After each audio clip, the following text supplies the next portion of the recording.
What's up, everybody? It's kind of late at night. I don't even know what time it is, but I'm bored, can't sleep.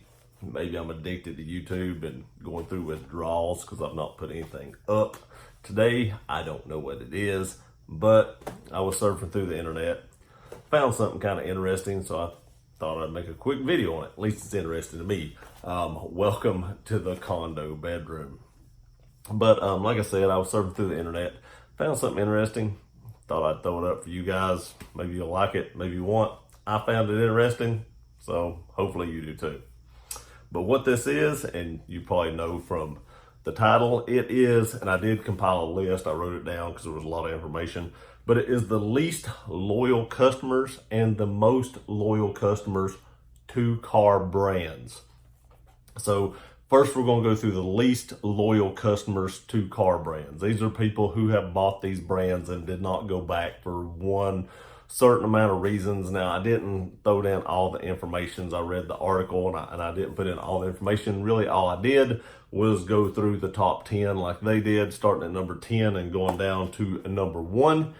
And then I wrote down the percentage of the customers, I guess, that left or stayed in this situation. So what we're going to do first, like I said, is the least. And number 10 on the least list is Volvo. And they have a 33.3% rating.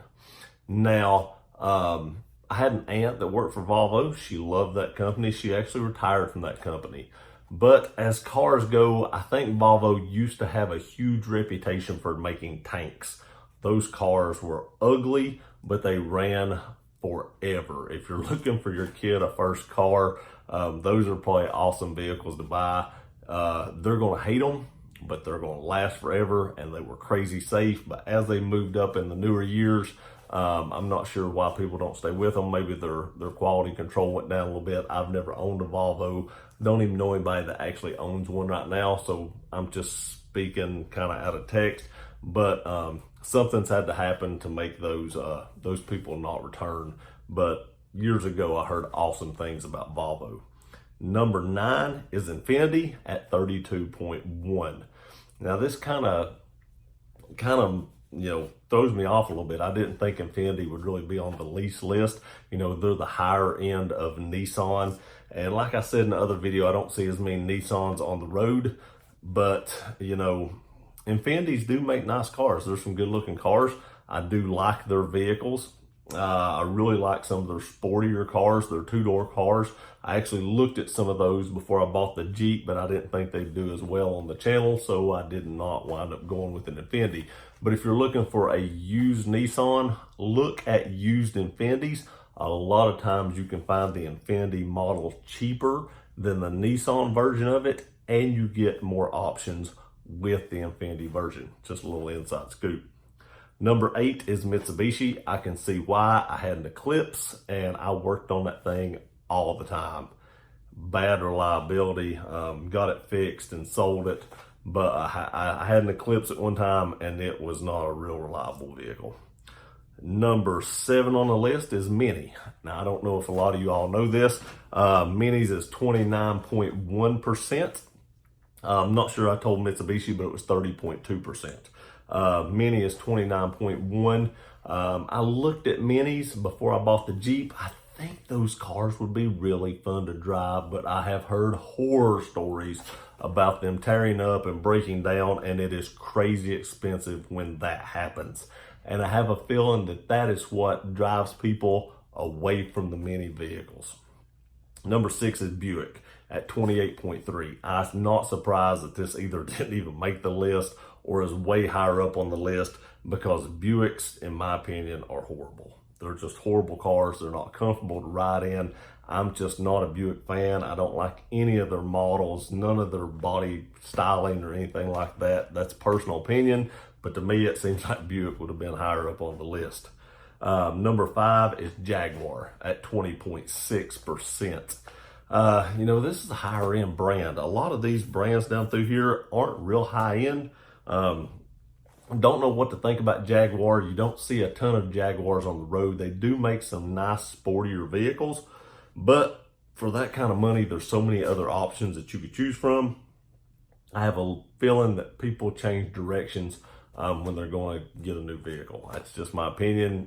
They've had the Jaguar. If you're going to spend that much money on your next vehicle, just time to change to a different brand.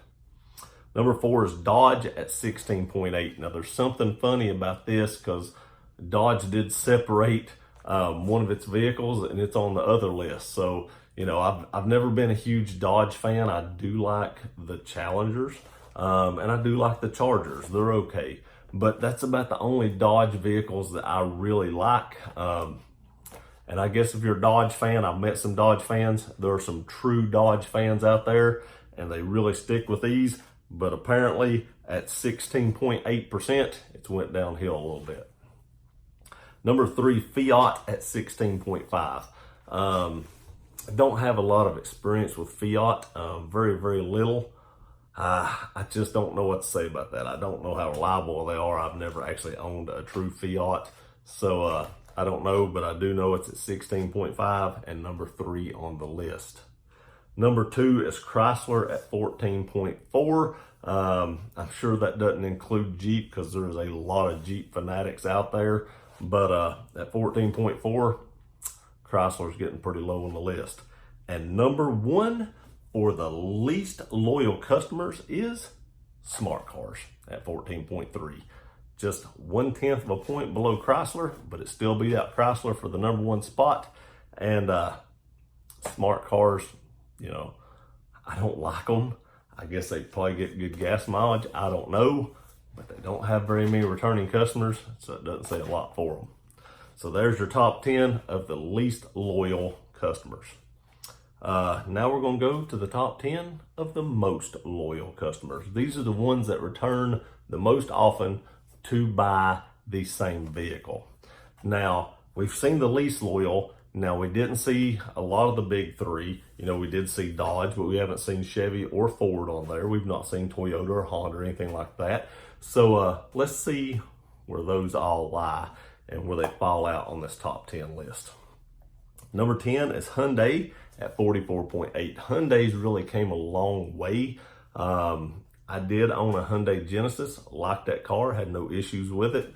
Hyundai makes a pretty good car. I don't have any complaints about it, didn't have any complaints with mine, and they fall in at number 10 at 44.8% to the most loyal customers coming back to buy another Hyundai. Number 9, Nissan at 45.8%. I feel like a few years ago that Nissan was probably higher up on the list than this, but now they've dropped to number 9. I don't know what the list was a few years ago, but I just see less Nissans on the road now, like I said in my other video, than I used to before. Number 8 is Lexus at 47.6%. Again, this is another higher end company. Some of these people may go to BMW or Mercedes. When you have a lot of money and can afford new Lexuses, as expensive as a lot of those upper end Lexuses are, maybe you feel like you've already had this vehicle and you want to try something else. You have the money to do that, or maybe they've just had a bad experience. You know, you just never know what makes people do that. But with the higher end vehicles, a lot of times they have more options than people that's going to buy your normal everyday Ford, Chevy, or Toyota, Nissan, whatever it may be. I mean, you're talking about $80,000 to $100,000 cars. I know some of the F-250s get up that high and some of the diesels, but for the most part, you're buying an $80,000 or $100,000 car. You're going to have more options to buy the vehicle when it comes time to buy a new one. Number 7, Chevrolet. Here's another one of the big 3s. 49% return to buy Chevrolets. You know, most people that are Chevrolet and Ford fans, they are die-hard fans. It doesn't matter what kind of experience they have with those vehicles, they're going to come back and buy another one, and at 49%, kind of shows that. Not saying that you had a bad experience with Chevrolet, maybe you had a good one, but they are number 7 on the list, and people comes back to buy those. Number 6 is Kia at 49.4. That's kind of surprising. Kia and Hyundai is kind of the same company. Hyundai actually owns Kia, and I think they update Hyundais every couple of 2 or 3 years. And what they do is they take that Hyundai tech and stuff, and they put the 2 or 3 year old tech into the Kia and upgrade it, and then they upgrade the Hyundai to the newer stuff that they've got coming out. So there it is. Kia is number 6 on the list, right down below Chevy. Their cars aren't real expensive. They come with 100,000 mile warranties, and it's just a good bang for the buck. Number 5, Ford. Ford is halfway down through the list at 54%. Now that amazes me because you have some die-hard Ford fans out there, but it also doesn't amaze me because Ford is having some horrible quality control right now. I get so many comments on my videos about people that's had bad experience with Fords. I mean, I get people that have good experiences too, but I get horrible comments, just nightmare comments about people that's had with Fords and having to deal with Ford customer service. I had the same thing. So it amazes me that's not higher up on the list, closer to number 1. But in a second thought, it amazes me it's not closer to number 10. So maybe right in the middle of the pack at number 5, it's where Ford deserves to be. Number 4 is Ram. Like I told you before, Dodge and Ram split. Dodge was at 16.8% on the least loyal, and Ram is at 56.2% on the most loyal. And Ram trucks, you know, they have a good following. The problem I have with Ram trucks is they don't hold their value well. If you buy a Ram truck, you better buy it for life, because you're not selling that for a lot of money. They seem to depreciate very quickly. I'm not saying they're a bad truck. They just don't seem to hold that resale value as good as some of the other trucks do. And number 3 is Honda at 57.7%. I don't think anybody's surprised at that. There are a lot of people out there that buy Hondas and buy Hondas and buy Hondas. Hondas are also bought by a lot of younger people, such as the Civics and stuff like that, for the economy cars and people that want good gas mileage. And Honda makes a good car. We've owned several of them, and I've not had any issues with my Hondas. Or with my wife's Hondas, and my wife's not had any issue. So, you know, they just make a good car. And when you make a good car and have good quality, you get repeat customers. Number 2, Toyota. Toyota comes in at number 2. Maybe y'all thought that would be number 1 on the list, but it's not. It's number 2 at 59.5%. Toyota makes another good vehicle. I know my buddies just blew up not too long ago. Hope he gets a build sheet on that so I can do a video on that build sheet. He does have currently a Chevy Silverado that he has gotten as a loaner vehicle, and I'm going to review that as soon as I get back home.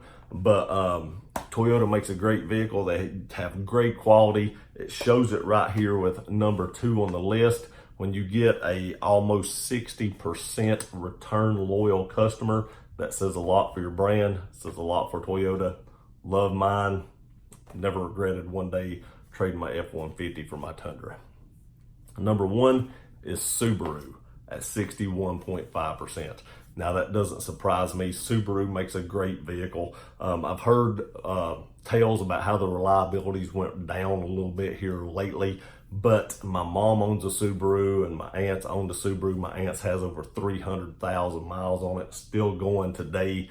They just make a good car, and Subaru has a reputation for going anywhere in the snow and the dirt and the mud. They just keep on trucking. Their all-wheel drive is awesome, and they're good on the road. I mean, you get some of those vehicles, they go really well on the road. Some of the Outbacks and stuff like that. My mom loves her Outback, says it rides great on the road. She has no issues with it at all, and it just makes a good car. And out there, like I said, Honda, Toyota, and Subaru, when you get the reputation for making good vehicles that are reliable, you get those return customers.